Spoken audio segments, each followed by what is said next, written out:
안녕하세요. 혹시 여러분들 주변에는 공주병 말기에 거짓말쟁이가 있었나요? 아니면 능력도 안 되는데 일만 벌리고 수습은 하지도 않는 그런 뻔뻔한 사람은 없었나요? 저는 그런 사람들에게 장장 5년을 시달리며 살아온 40대 초반의 평범한 여자예요.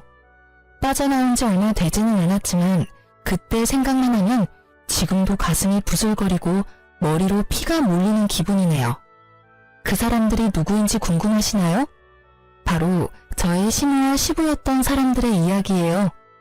그 사이에서 남편이라도 정상적이었다면 다행이었을 텐데 저에게는 그런 작은 행운조차도 없었죠.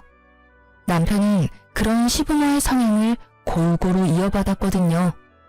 제가 제 결혼이 사기일지도 모른다고 생각했을 정도로 결혼 전에 남편은 정말 제게 잘해줬어요.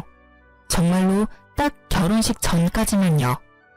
남자가 결혼하면 바뀐다고들 하잖아요. 그냥 옛날 사람들 말인 줄 알았어요. 요즘 같은 시대에 그런 사람과 결혼할 여자가 어디 있겠어요? 그래서 저는 남편을 철석같이 믿었어요. 너무 잘해줬거든요. 혼자서도 잘했고 제 탓을 한 적도 없었어요. 그건 이혼하기 직전까지도 바뀌지 않았어요. 다만 한 가지 변수가 있긴 했죠.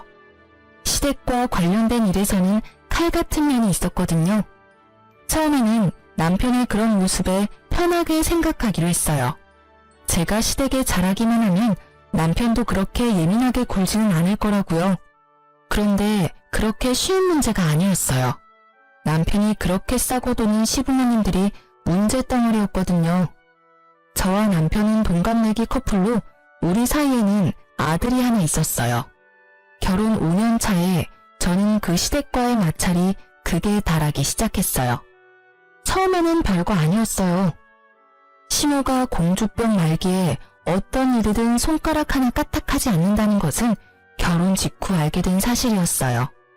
신혼여행 직후 인사하러 들른 시댁에서 시모가 처음 한 말은 고생했니 잘 왔다가 아니었거든요.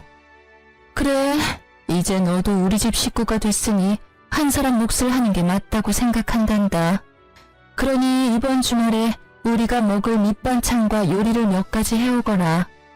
저는 당황했어요. 시댁에 잘하기로 마음먹긴 했지만 이렇게 바로 이런 일을 시킬 줄 몰랐거든요. 그래도 제가 할 수 있는 말이 뭐가 있겠어요? 네, 어머님. 혹시 못 드시는 거 있으면 미리 말씀해 주세요. 이 말뿐이었죠. 그렇게 말하고 돌아오는 길에 남편에게 이에 대해 말했죠. 나 요리도 제대로 못하는데 갑자기 이게 무슨 일인지 모르겠어. 게다가 일도 하는데 주말마다 음식을 해오라고? 아, 진짜. 당신이 어머님한테 말해서 식이라도 좀 늦춰줄 수 있을까? 대학 때 독립해 자취를 하며 일하다가 결혼을 하게 된 제가 요리에 익숙하지 않는 건 당연한 일이었어요. 게다가 요리를 잘하지도 못했고요. 자신감도 없었지만 실제로도 시간도 없었어요. 제 직장은 주 5일이 아니라 주 6일이었거든요. 토요일까지 나가야 하는 일에 시모의 그 말은 제게 있을 작은 여가 시간마저도 가져가겠다는 말로만 들렸거든요. 우리 엄마 고생 많이 하셨어. 나 학교 보내려고 안 해본 일 없을 정도로 많이 하셨고, 그래서 나 결혼하고 나면 일 그만두신다고 하셨거든. 그러니까 당신이 좀 이해해. 어머니가 쉬고 싶은 거니까 며느리가 된 자기가 고생 좀 해줘. 솔직하게 이 말이 정말 어이없게 들렸거든요. 고생을 한 어머님께 도움을 주고 싶다는 남편 말은 이해가 됐어요. 친정엄마가 그렇다면 저도 도움을 주고 싶을 때니까요. 그런데 왜 자기가 안 하고 나한테 그걸 시키려는 거죠? 왜 제가 이해를 하고 고생을 해야 하느냐 말이죠. 그 이야기를 하려다가 일단 입을 닫았어요. 싸우고 싶지 않았거든요. 제 성격이 원래 그렇게 호전적이지는 않아서 싸울 일은 만들지 않는 것에 중점을 두거든요. 생각한 대로 내뱉으면 분명 싸우게 될 것이고 결혼한 지 한 달, 아니 한 주도 안 된 우리가 싸우면 분명히 이 결혼을 후회할 거라는 생각이 들어서 겨우 참았어요. 그리고 그 주 주말부터 저는 시모를 위한 음식을 준비하기 시작했어요. 집에서 밑반찬 몇 가지와 잡채, 불고기 등을 해서 시댁으로 갔어요. 요리 솜씨에 자신이 있는 건 아니라서 불안했지만 그래도 요리를 완성했다는 보람은 있었거든요. 일요일에 오전 내내 만든 음식을 들고 오후에 시댁에 가서 저녁밥을 먹기로 했어요. 제가 만든 반찬들이 가득한데 시모가 음식을 먹더니 한마디 하더군요. 반찬은 간이 짜고 국은 싱겁고 요리는 맛이 없네. 넌 도대체 친정집에서 뭘 배운 거니? 이걸 사람에게 먹으라고 주는 거야? 너희가 먹는 거 아니라고 건성으로 요리했어? 조곤조곤 큰 소리도 내지 않고 잔소리하는 시모를 보며 꼭 화를 참았어요. 친정 이야기를 꺼내는 것 자체도 열받았지만 흥분하지 않고 이야기를 꺼냈죠. 어머님, 제가 대학 졸업하면서부터 계속 일을 하는 바람에 요리를 배울 시간이 부족했어요. 시간이 조금만 더 있으면 괜찮아질 것 같은데 그때까지만이라도 좀 참아주세요. 그렇게 마음에 안 드시면 제가 다음부터는 반찬 가게에서 사올게요. 누구는 일 안 하니? 나도 평생을 일했어. 지금 좀 쉬는 것뿐이지. 요리를 배울 시간이 부족해? 부족하면 열심히라도 해야지. 뭐니 이게? 크기는 다 제각각에 간도 제각각. 요리에 기본이 안 되어 있지 않니? 그리고 반찬을 왜 사서요? 너 돈이 그렇게 차고 넘쳐? 아니면 힘들게 돈 버는 우리 아들 더 힘들게 하고 싶어서 그런 소리 하는 거야? 그것도 아니면 시모가 반찬 해오라는 말이 고깝게 들려서 사온다는 거야? 하고 싶은 말은 태산이었지만 또 참았어요. 시부도 남편도 여기 제 편을 들어주는 사람은 아무도 없었고 시모는 그런 제가 풀이 죽었다고 생각했는지 미친 듯이 몰아붙이더라고요. 정작 저는 한 귀로 듣고 한 귀로 흘리고 있었지만요. 다음부터는 음식을 사가겠다고 생각했거든요. 그런데 청천벽력 같은 소리를 들었어요. 네가 반성하고 있다면 이제부터 일요일 오전에 우리 집에 와서 음식 만들어. 내가 옆에서 지켜보면 정성스럽게 만들 수 있겠지. 제 계획이 산산조각나는 날이었어요. 게다가 일주일 중 일요일이 완전히 사라졌다는 뜻이기도 했고요. 저는 급히 남편의 옆구리를 찔렀어요. 그런데 남편이 모른 체 하더군요. 결국 알겠노라 답하고 돌아오는 차 안에서 저는 남편에게 한마디 했어요. 어머님, 너무한 거 아니야? 일주일에 6일 일하는 사람이 나야. 꼭 하나만은 휴일을 뺏어가야 하는 게 맞는 거냐고. 당신이 어머님한테 말 좀 해봐. 내가 무슨 말을 해줘? 당신이 싫으면 싫다고 말하면 되지. 그리고 내가 몇 번이나 말했잖아. 우리 엄마 고생하셔서 자기한테 부탁한다고. 하겠다고 했으면 그냥 하면 되지. 왜 나한테 그런 말을 해? 당신 나랑 결혼한 이유가 당신 어머니 고생한 거 나한테 보상받으려고 그런 거야? 무슨 말을. 내가 왜 그런 이유로 당신이랑 결혼을 해? 그런 거 아니야. 당신도 진짜 너무하네. 그냥 이해만 좀 해달라고 했잖아. 이해는 해. 이해하고 있다고. 그런데 이런 식으로 사람 괴롭히려는 건 좀 아니지. 뻔히 주 6일 일하는 거 아시면서 왜 그러시는 건데? 그리고 당신이 내 사정 뻔히 알면 안 된다고 말이라도 해주던가. 어머니 힘든 거 이해하는데 왜 그 보상을 나한테 시키냐고. 당신이 직접 하면 되지. 며느리가 싫어야? 내가 당신네 집 하느냐 뭐야. 결국 심호 편드는 남편 때문에 저의 인내심은 극에 달했고 큰 소리를 내지르고 말았죠. 제가 이렇게까지 화내면 남편도 화낼 거라 생각했는데 무슨 일인지 답을 안 하더군요. 그렇게 집으로 돌아와서는 아예 아무것도 듣지 못한 것처럼 아무 일 없이 행동하더라고요. 제 말을 싸그리 무시하는 것만 빼면요. 무슨 말을 해도 돌아오지 않으니 저도 실력 행사에 나서기로 했어요. 참는다고 해결된 문제는 아니라고 생각했거든요. 제가 선택한 방법은 상대방이 나가 떨어지도록 만드는 거였어요.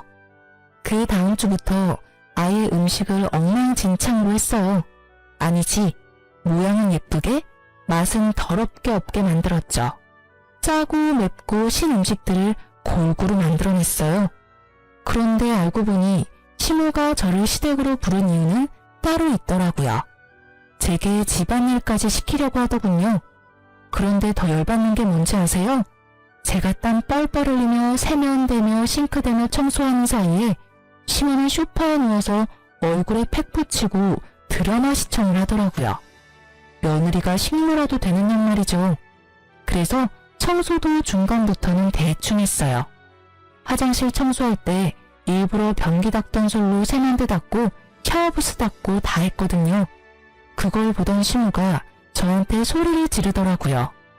예, 너 변기 닦던 솔로 세면대를 닦으면 어떡하니? 아, 어떻게 청소에 기본도 안 된 애가 시집을 갈 생각을 해? 아이고, 며느리를 잘못 들여도 한참 잘못 들였어. 어떻게 저런 게 들어와서 사람 속을 뒤집어놔? 할 줄 아는 게 어째 하나도 없는 거야? 죄송해요. 시키는 일이 많아서 빨리 하려다 보니 어쩔 수 없었네요. 아, 그러고 보니까 세탁기랑 건조기도 봐야 하는데? 저는 일부러 연장 뒤집어 놓듯 웃으며 이야기하고는 급한 척하며 세탁기 쪽으로 갔죠. 그리고 시모에게 크게 소리쳤어요. 어머님, 죄송해요. 검은색 바지랑 흰색 옷을 같이 빨았는데 물이 들었어요. 아, 건조기에 넣었던 아버님 바지도 줄어들었는데 어떡하죠? 제 말에 시모가 또 후다닥 달려와서는 한참을 소리쳤어요. 너 일부러 이러는 거니? 세탁기에 색깔 빨래 따로 하는 건 기본이잖아. 그리고 건조기 돌릴 때도 안 되는 것부터 확인하고 넣었어야지. 죄송해요. 제가 시간이 너무 촉박해서요. 오늘 저녁에 약속이 있는데 이 짧은 시간에 밑반찬에 요리며 화장실 청소, 싱크대 청소, 빨래까지 하려니 정신이 없었네요. 그러게 왜 일요일에 약속을 잡아? 일요일은 시댁 오는 날이라고 내가 말했지? 그런데 제가 6일을 일을 하니까 약속 잡을 시간이 없었어요. 어머님은 모르시겠지만 오늘 저녁에 저희 친정아버지 생신이거든요. 그래서 가족들이 모이기로 해서 뺄 수 없거든요. 넌 네 가족만 중요하고 우리는 중요하지도 않니? 우리하고 한 약속이 먼저지. 네 아버지 생신 축하면 다른 날 해주면 될 걸 왜 굳이 일요일 저녁으로 시간을 잡아? 그리고 너 매번 맞벌이로 하는 걸로 넘어가려고 하는데 네가 도대체 얼마나 번다고 생색이야? 며느리 복도 없는 내가 잘못이지. 어머님이랑 제가 언제 약속을 했나요? 어머님은 저한테 그냥 오라고만 하셨잖아요. 제가 그날 무슨 일이 있는지 물어보지도 않았고요. 그러면 다음 주 일요일에는 약속을 잡을 거니까 그날은 좀 빠질게요. 선약이 있으면 빠져도 되는 거 맞죠? 야, 뭐 지금? 시모는 어이가 없어도 한참 없는지 말도 잊지를 못하더군요. 하긴 속으로 욕을 한 바가지 하고 싶었을 거예요. 그치만 제가 그 욕 들을 필요는 없잖아요. 어머님은 며느리 복이 없는 게 아니에요. 매주 반찬 만들어 오는 며느리가 요즘 세상에 어디 있다고요? 그럼 다음 주는 좀 쉴게요. 어머님이 알아서 음식 만들어 드세요. 저는 그렇게 말하고 시댁에서 나왔어요. 하지 말아야 할 말을 했다는 생각보다 지금 이 순간의 개운함이 더 컸죠. 어른한테 대들고 싶지는 않았지만 상황이 상황이었으니까요. 시모의 저런 모습들이 저를 교육시키려 한 것처럼 보였거든요. 하라고 하면 무조건 해야 하는 그런 사람으로요. 그런데 그게 며느리인가요? 그건 고용인과 고용주 사이잖아요. 저는 시모의 그런 횡포에는 맞춰줄 수 없었어요. 그리고 그날 저녁에 남편이 집에 와서 저한테 한바탕 쏟아내더라고요. 당신 도대체 어머니한테 뭐라고 했길래 어머니가 알아놓으셔? 오늘 아침에 무슨 일이 있었던 거야? 어머니는 당신이 어머니한테 도를 넘은 말을 했다는데 사실이야? 도를 넘은 말? 당신은 내가 아무렇지도 않은 일에 도 넘은 말 내뱉는 사람이라고 생각해? 제 말에 남편이 당황하더군요. 내가 아무것도 아닌 일에 도가 넘는 말에 대는 그런 여자로 보이냐고. 남편은 제가 절대 그런 사람이 아니라는 걸 알 거예요. 남편이 흥분하면 그걸 가라앉히는 게 항상 제 역할이었으니까요. 게다가 도가 지나친 말을 하지 않았고 남편에게는 싸울 거리도 주지 않았기에 저희는 연애 기간에도 남들 다 아는 사랑 싸움 한 번 한 적 없었어요. 그걸 알고 있는 남편은 제 말에 당황한 거예요. 그건 아니지. 그런데 어머니가 그런 말을 하시잖아. 어머니가 나한테 거짓말을 할 필요가 어디에 있어? 어머님이 뭐라고 하셨는데? 내가 아무 이유도 없이 어머님한테 나쁜 소리 했다 그러셔? 오해가 있겠지. 아니면 당신이 일을 하기 싫어서 그런 말을 했다거나 그런 일도 있으니까. 당신 오늘 무슨 날인지 알아? 결국 제 입에서 남자들이 무서워하는 문장이 튀어나왔죠. 남편이 곰곰이 생각하더니 잘 모르겠다는 어색한 표정을 짓더군요. 오늘이 무슨 날이건 그게 무슨 상관이야. 지금 우리가 대화하는 건 당신이 우리 어머니한테 막말을 해서 그런 거고, 솔직히 당신이 오늘 기념일 때문에 화가 났었어도 어머니한테 화내면 안 되지. 솔직히 당신 요즘 우리 어머니한테 너무하잖아. 너무해? 지금 내가 당신 어머니한테 너무하다는 말 한 거야? 진짜로 너무한 게 누군데? 당신 오늘 우리 아버지 생일인 거 정말 까맣게 잊어버린 거야? 네 어머니 마음 아파 알아놓은 것만 눈에 들어오고 네 장인어른 생신은 아예 머릿속에서 삭제했어? 너한테 내가 고작 그 정도밖에 안 되는 거야? 오늘 어머님이 나한테 뭘 했는 줄 알기는 하고 나한테 따지는 거야? 음식에 청소까지 시키길래 오후에 아버지 생신이라고 빨리 가겠다고 했더니 어머님이 뭐라고 했는 줄 알기는 하냐고. 시댁 일이 선약인데 왜 약속 잡았냐고 따지더라. 그게 내 오해야? 어?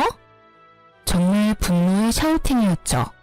그렇게 제가 소리 지르자 남편이 조용해졌어요.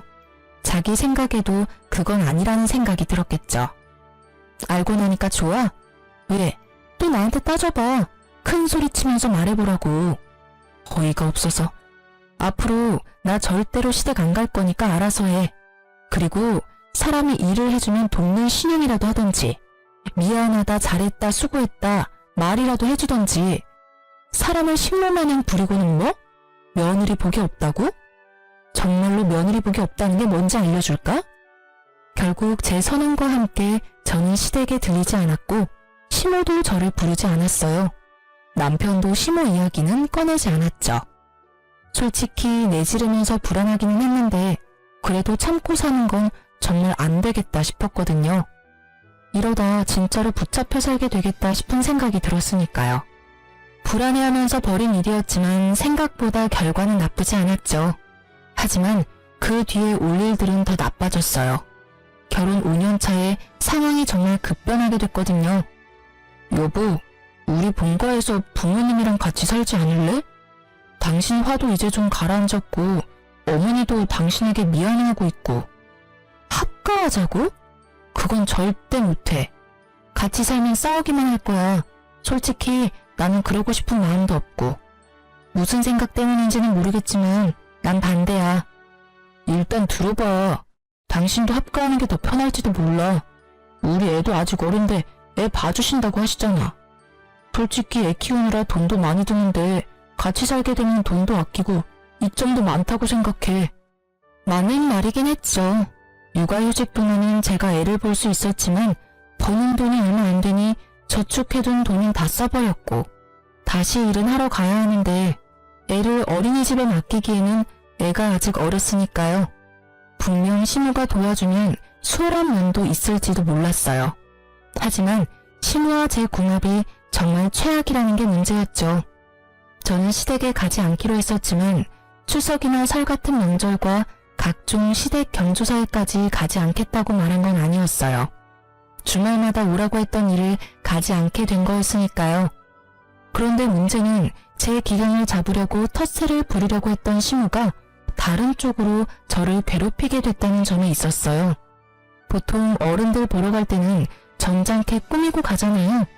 그런데 제가 꾸미고 올 때마다 시모가 제 물건을 탐내더라고요. 처음에는 가방이었어요. 그 가방은 제가 신혼여행 돌아오면서 큰맘 먹고 산 가방이었거든요. 그걸 달라고 하시더군요. 가져갈 가방이 없다면서요. 저는 당연히 당황하며 급히 돌려 말했죠. 신혼여행 기념으로 사온 거니 다음에 다른 가방으로 제가 직접 선물해드리겠다고 말이죠.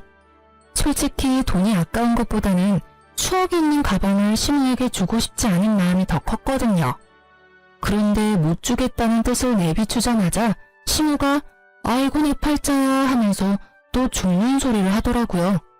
결국 그걸 듣고 있던 남편이 제게 자기가 가방 다른 거 사줄 테니 그걸 시모에게 주라고 하더군요. 남편의 말 한마디에 결국 그 추억이 담긴 가방은 시모에게 넘어갔죠. 그런데 그 한 번뿐이 아니었어요. 그 뒤로도 제 액세서리며 화장품이며 제가 가지고 있는 걸 막무가내로 달라며 때를 썼어요. 솔직하게 말하자면 시모 나이에 사용하기에는 너무 어려 보이는 것들도 무작정 달라고 용을 쓰는데 정말 미쳐버리겠더라고요. 그런 일들이 계속 일어나서 시댁에 갈 때는 허름한 옷에 오래된 것들만 착용하고 다녔거든요. 만약 합가를 한다면 어떻게 될까요? 제 물건이 온전히 제 것이 되기는 할까요? 솔직히 그런 마음이 가장 먼저 들었어요. 그래서 합가에 필사적으로 반대했거든요. 남편에게도 말했죠. 당신 모르지? 내가 시댁 갈 때마다 왜 그렇게 허름하게 다니는지. 어머님이 내가 가지고 있던 거 다 뺏어가시니 아끼는 물건이나 새 물건은 절대로 가져가지 않는 거야. 그런데 합가? 내 물건이 남아나기는 하겠어? 그렇다고 그런 일들을 당신이 막아주지도 않을 거잖아. 매번 어머님이 죽는 소리 하면 나중에 새 걸로 사줄 테니까 어머님 주라고 해놓고는 한 번도 사준 적 없으면서. 제 말에 다 맞는 말인지라 남편도 아무 말 않더군요. 그런 남편에게 합가는 절대 안 된다고 못 받고 그 일은 끝난 듯 보였어요. 그런데 끝이 아니었더라고요. 한 달 뒤에 남편이 와서 다시 합가 이야기를 꺼내더군요. 이미 다 끝난 이야기야. 왜 자꾸 합가 이야기 꺼내는데? 우리 어머니 지금 암 걸렸어. 얼마 전에 건강검진 갔다 왔는데 암이래. 그런 어머니한테 혼자서 밥 차려 먹으라고 어떻게 그래. 당신이 좀 도와줘. 응? 암이라는 이야기에 저도 덜컥 겁부터 났어요. 요즘 세상에 암이 그리 희귀한 것도 아니지만은 그렇다고 해도 죽을 병에 가까운 이미지이긴 하잖아요. 많이 안 좋으셔? 생각보다 안 좋다고 하더라고. 대신 집에서 잘 챙겨 먹고 잘 쉬어야 치료도 잘 된다는데. 아무래도 혼자서는 힘드시잖아. 아버지도 사업하시느라 여기저기 바쁘시고. 당신이 좀 도와주면 안 될까? 저는 고민했지만 고민해서 될 일이 아니라고 생각했어요. 시모가 밉지만 죽을지도 모른다는 이야기를 들으니 애처로운 마음이 생기더라고요. 알았어. 그럼 우리 집 내놓고 팔리면 들어가자. 그 전까지는 주말에 가서 어머님 도와드릴게. 저는 합가를 받아들이기로 했어요. 남편은 고맙다며 그 다음날 바로 집을 부동산에 내놨죠. 결국 신혼초대로 돌아가고 말았지만 좋게 생각하기로 했어요. 그리고 그 뒤로 주말마다 시모 수발 들러 시댁에 갔어요. 3주째 되는 날 시모는 시부와 남편과 함께 서울에 있는 큰 병원에 항암 치료를 하러 가게 됐어요. 3박 4일 일정이라기에 별 의심 없이 보내놓고 저는 시댁 청소에 돌입했어요. 암 환자에게 더러운 집에서 지내게 할 수는 없으니까요. 그런데 시부 책상을 청소하다가 시부가 진 빚의 존재를 알게 되어버렸죠. 사업을 하신다고 하셨는데 몇 번이나 사업 종목이 바뀌었거든요. 솔직히 저는 시부가 사업을 하는 게 아니라 일을 안 하는 백수인데 며느리 복이 그래서 사업한다고 속인다고 생각했거든요. 그런데 그 생각이 훨씬 나을 뻔했더라고요. 시부가 가지고 있는 빚이 정말 어마어마하더군요. 매달 그걸 어떻게 갚고 있는지조차 이해가 안 갈 만큼 돈이 나가고 있었어요. 그걸 보고 저는 또 한 번 기분이 안 좋아졌어요. 시부의 빚이 곧 우리의 빚이 될 날이 다가올지도 모르니까요. 게다가 시모는 죽을 날 받아놓은 환자고. 그렇게 생각하니 진짜 지금 하는 청소도 왜 하는가 싶을 정도로 의욕이 사라져버렸어요. 그때 저희 부모님에게 연락이 왔어요. 딸, 요즘 많이 힘들지? 힘들긴 한데 뭐 괜찮아. 그런데 무슨 일로 전화했어? 내일 너희 아버지랑 제주도 가잖아. 너희 오빠 가기로 해놓고는 못 간대서. 혹시 너 시간 괜찮으면 같이 갈래? 기회이긴 했어요. 시부모와 남편은 4일 동안 집에 오지 않을 것이고 저와 아이 둘이서 친정 부모님과 1박 2일 정도만 있다 가더라도 기분 전환에는 충분할 것 같더라고요. 저는 집으로 가서 부랴부랴 준비했어요. 사실 원래는 제가 가기로 한 거였어요. 시모가 아프지만 않았다는 말이죠. 그런데 날짜 딱 맞춰서 시모가 병원에 가줬으니 저에게는 다행인 상황이잖아요. 평일에다가 성수기가 아니었던지라 티켓은 다행스럽게도 남아있었고 저는 아이와 둘이서 친정 부모님 모시고 제주도로 떠났어요. 두 분 결혼 기념일이었는데 제가 고생하는 거 알고 계셨는지 저한테 신경을 많이 써주더라고요. 그런 부모님한테 고맙기도 하고 죄송하기도 하고 그렇게 두 분 따라다니며 사진사를 자처하고 있었는데 폰 카메라 너머로 제 두 눈을 의심할 광경이 펼쳐지고 있었어요. 외손주와 함께 있는 부모님 너머로 사진을 열심히 찍고 있는 시모와 시부 그리고 남편의 모습이 제 카메라에 찍힌 거죠. 저는 동영상으로 그 광경을 계속 찍었어요. 제가 잘못 본 게 아닌가 싶었는데 아니었어요. 정확하게 시모 시부 남편이었어요. 그제야 제가 당했다는 생각이 들더군요. 시모가 암에 걸렸다는 것 자체가 거짓말인 거더라고요. 합가를 위한 거짓말. 게다가 이번에는 남편도 그 계획에 한몫했다는 거에 제가 더 배신감을 느낀 건 어쩔 수 없는 당연한 일이었어요. 합가를 절대 하지 않겠다고 했으니 남편이 술을 쓴 거예요. 시모가 암에 걸렸다고 하면 거절하지 못할 거라는 걸 알고 한 거짓말. 저는 온몸의 피가 거꾸로 솟는다는 게 어떤 것인지 남편과 시댁 덕분에 알게 됐어요. 당장 가서 따질 수도 있었지만 그러지 않았어요. 대신 내일로 끊어놨던 표를 모레로 바꿨죠. 일정을 더 길게 잡고 저는 잠수를 탔어요. 남편에게 연락을 하지 않았죠.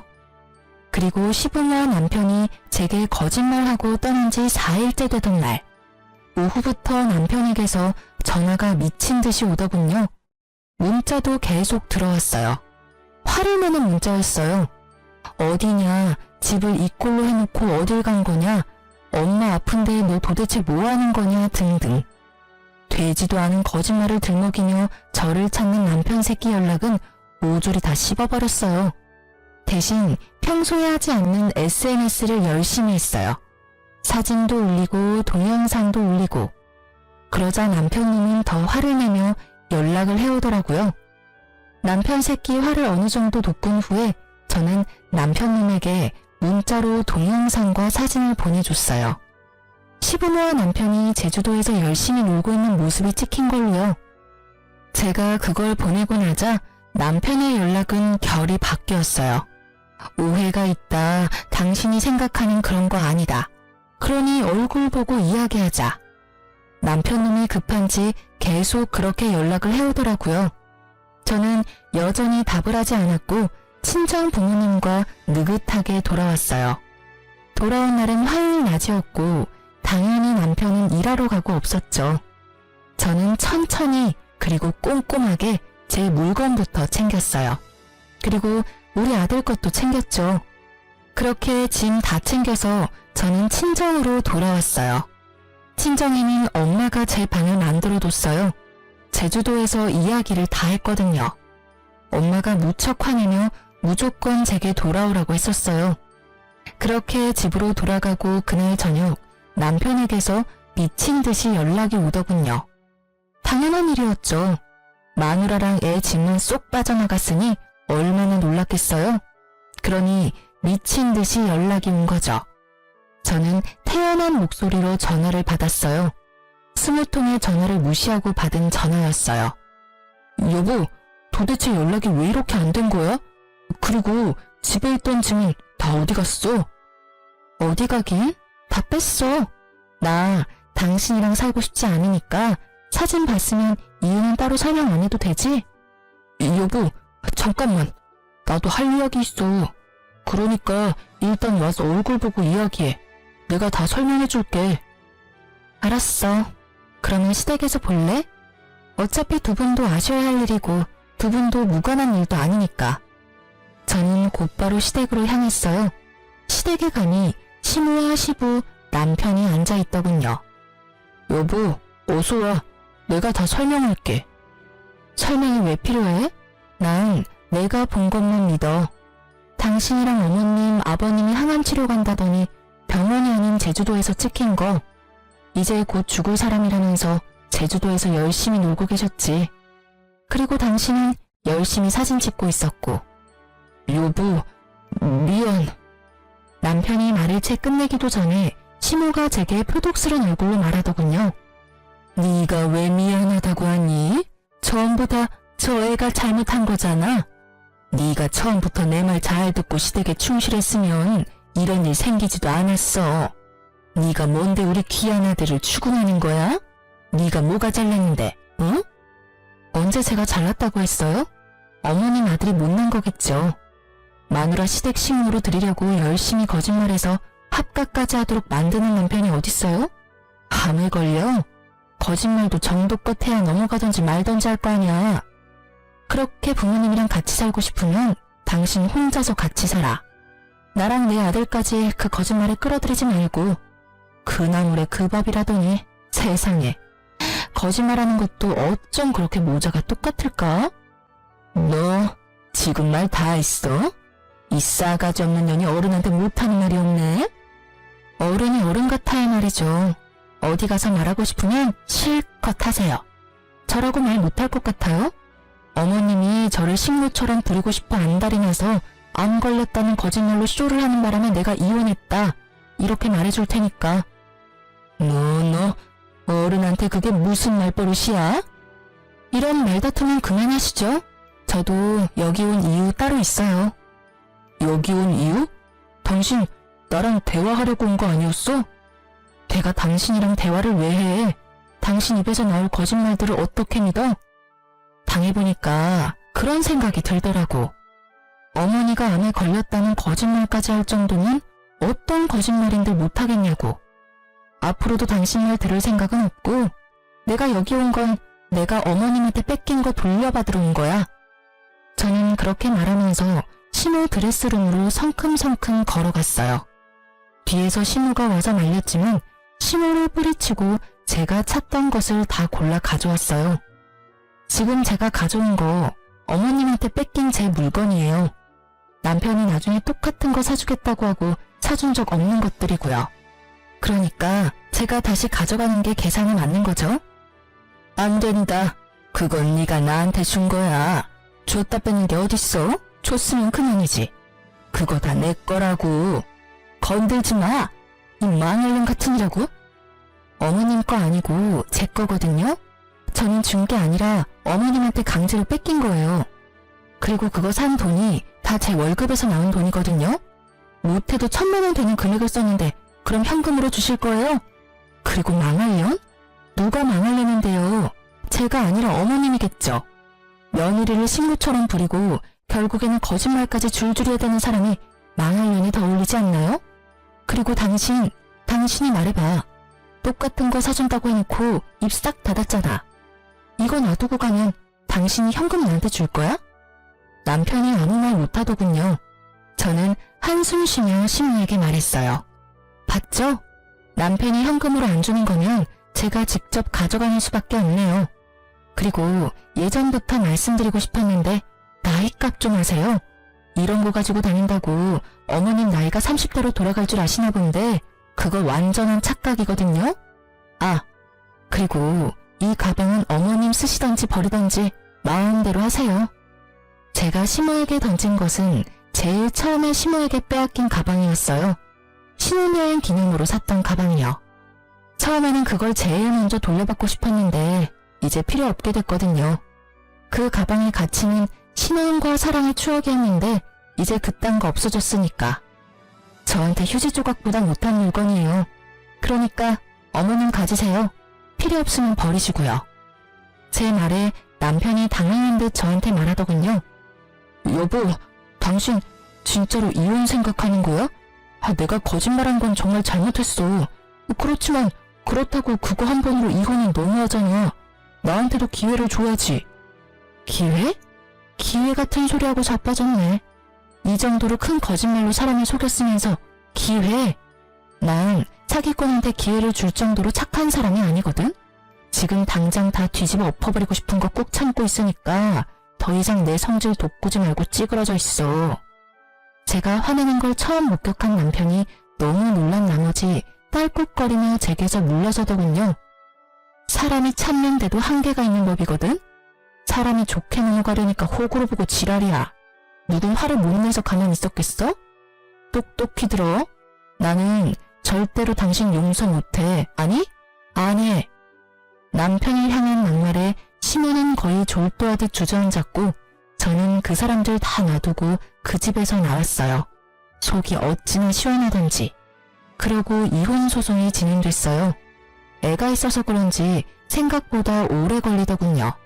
제게 호되게 욕을 얻어먹은 남편놈은 그때 제 모습에 놀란 건지 이혼을 최대한 빨리 하려 노력하더군요. 그렇게 한 달쯤 지난 어느 날 남편에게 연락이 왔어요. 제발 한 번만 만나달라고요. 갑자기 저 자세로 나온 이유가 궁금해서 만나러 갔는데 뜻밖의 말을 하더군요. 이혼 다시 생각해보면 안 될까? 나는 여전히 당신 사랑하고 이혼은 정말 안 될 것 같아. 저는 이 사람이 뭐 잘못 먹었나 싶었어요. 왜 갑자기 이런 소리를 하나 싶어서 떠봤죠. 무슨 일이길래 또 양념을 쳐? 나 당신이랑 절대로 같이 안 살아. 내 인생에 당신은 해로운 인간으로 확정됐으니까. 여보, 제발 다시 한 번만 생각해봐. 나는 당신이 하라는 대로 다 할 수 있어. 그리고 당신이 원하는 대로 해도 돼. 절대로 합가 이야기 꺼내지도 않고 어머니도 내가 잘 막을게. 제 부모 이야기라면 껌뻑 죽던 인간이 저런 말을 하니 흘려들을 수 없겠더라고요. 사실대로 말해봐. 무슨 일 있지? 나한테 그만큼 욕 얻어먹었으면서도 재결합하자는 이야기를 하는 걸 보니 뭐가 터져도 크게 터졌나 본데? 아버지, 우리 아버지 암 걸리셨어. 폐암. 암? 또? 이번에는 아버지 암이야?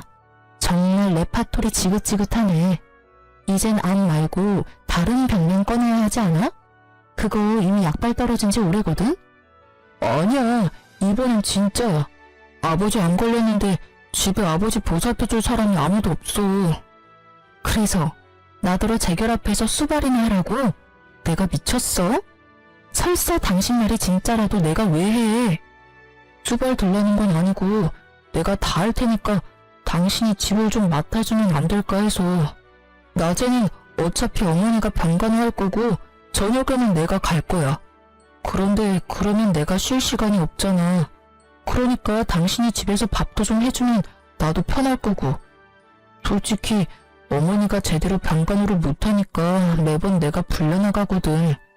게다가 지금 집에 일 생긴 것도 내가 다 떠맡게 돼서 몸이 10개라도 부족해. 그래서 네가 할 일이 너무 많으니 나더러 다시 돌아와서 그 일 좀 나눠해라. 그 말이지? 진짜 사람 참 안 변하네. 어떻게 그렇게 이기적인 그대로인지 모르겠네. 내가 왜 당신 대리효도를 해야 하는데? 못하겠으면 포기하면 되잖아. 그런데 왜 그렇게 붙잡고 있어? 애초에 그 이야기가 진짜도 아니겠지만, 그리고 아무리 봐도 내가 손해잖아. 당신이 손해볼 일 아니야. 그냥 당신이 돌아오기만 하면 나도 힘낼 수 있고 아이도 아빠 곁에서 더 안정적으로 클 거고. 헛수작 부리지 말고 그냥 가. 나한테 부탁해서 될 일 아닌 거는 알고 있지? 효도를 하고 싶으면 네가 직접 가서 해. 당신은 그게 문제야. 알아? 당신이 해야 할 일을 매번 다른 사람한테 떠넘기잖아. 그리고 나는 당신 이야기 못 믿어. 믿고 싶은 마음도 없고. 솔직하게 말해서 그렇게 크게 거짓말한 사람을 다시 믿는다는 게 더 어려운 일 아니야? 나는 죽었다 깨어나도 당신 말 못 믿어. 그리고 당신 말 따를 이유도 없고. 그러니까 여기서 삽질하지 말고 차라리 그 시간에 다른 사람이나 찾아. 저는 그렇게 말하고 남편을 버려두고 나와버렸어요. 양치기 소년의 이야기가 생각나더라고요. 양치기 소년의 거짓말에 반응하던 마을 사람들의 기분을 알 것 같았죠. 누가 저 말을 믿겠냐고요. 그래도 혹시나 해서 수소문을 봤더니 시부가 진짜로 암에 걸리긴 했더라고요. 그리고 시무가 시부 수발을 드는 것도 사실이었고요. 남편놈이 거짓말은 하지 않았지만 그렇다고 모든 걸 이야기한 게 아니란 것도 알았죠. 이혼 전에 제가 발견했던 시부의 빚말이에요. 사업한다고 여기저기 돈 빌리는 바람에 생긴 빚이었는데 전 남편이 그걸 갚으려고 현재 2잡, 3잡까지 뛰고 있다고 하더군요. 우리가 같이 살던 집까지 팔았는데도 그 빚이 충당이 안 돼서 결국 저녁과 야간 시간대에 일을 한다고 하더군요. 그 소문을 들으니 남편놈이 제게 와서 그렇게 애절하게 말한 이유를 알겠더라고요. 시부가 벌려놓은 일도 수습해야 하는데 시모는 아예 아무것도 할 줄 모르고 자기 얼굴만 보며 꾸미기 바쁘니 남편놈이 속 답답한 것도 이해가 되긴 했어요. 그렇다고 제가 가서 도와줄 일은 아니죠. 저와 남편은 이제 남남이잖아요. 남의 집 사정에 왜 발을 들이겠어요? 어쨌든 시모는 결혼 초부터 군기 잡으며 자기 수발 들도록 만들려다가 결국은 본인이 직접 수발 들게 됐어요. 며느리 합가시키려고 암 환자 흉내내더니 결국은 진짜 암 환자 수발을 들게 됐으니 이 정도면 정말 자기가 뿌린 씨앗이죠. 그게 아니라면 천벌일지도 모르겠네요. 저는 아들과 그 집에 나와서 아무쪼록 잘 살고 있어요. 솔직함을 더하자면 물론 순탄하지만은 않았지만 만약 제가 이혼을 하지 않았다면 저 수발과 사업빚이 모두 저에게도 돌아왔을 거라는 생각에 오싹하긴 하더군요. 지금의 시댁 상황을 생각하면 순탄하지 않았던 그날들도 감사해야 할 날들이라는 생각이 들어요. 게다가 지금은 그런 힘든 일들도 다 지나가고 어느 정도 자리를 잡은 상황이거든요. 친정과 친구들이 제일 많이 도와줬어요. 혼자 애를 키우는 것도 쉬운 일은 아니었지만 그래도 주변 사람들의 도움으로 잘 컸다고 생각해요. 만약 홀로 되는 것이 두려워 이혼을 선택하지 않았다면 발바닥에 땀나도록 고생하고 있던 건 제가 되었을지도 모르죠. 만약 남편에 대한 사랑과 신뢰가 있었거나 시부모에게 많은 관심과 배려를 받았다면 그 고생마저도 기꺼이 했을지도 몰라요. 그렇지만 제가 그 집안에서 떨어져 나가도록 만든 건 명백하게 시부모와 남편이었잖아요. 제게는 그 사람들 위해 저를 희생할 이유가 단 하나도 없었어요. 아픈 시부를 놔두고 이혼했다는 말을 사람들에게 들을 때마다 저는 그렇게 이야기해줬어요. 지금도 저는 제가 잘못했다거나 심했다고 생각하지는 않아요. 신뢰와 애정을 먼저 저버린 건 그 사람들이잖아요. 제가 그 사람들을 위해 뭔가를 해줄 필요 따위 없다고 생각해요. 저는 거짓말이 모두 나쁘다고 생각하는 건 아니에요. 걱정하는 마음으로 진실을 말하지 못할 때도 있고 거짓이 상대방을 더 이롭게 할 수도 있다는 것도 알고 있어요. 다만 자신의 이익만을 위해서 상대방에게 거짓말을 하는 행위는 절대로 용서받을 수 없다고 생각해요. 아마 저의 이런 마음은 절대로 변하지 않을 거라고 생각해요. 그만큼 제가 당한 일은 제게 큰 충격을 줬으니까요. 제가 글을 쓰게 된 건 이렇게 골 때리는 이혼 사유도 있다는 걸 들려드리고 싶어서였어요. 만약 누군가가 자신의 이익만을 위해 거짓말을 한다면 부디 그걸 용서하지 마세요. 용서해줬다가는 호구될 수도 있으니까요. 그럼 지금까지 긴 제 사연 들어주셔서 감사합니다. 행복한 하루 보내세요.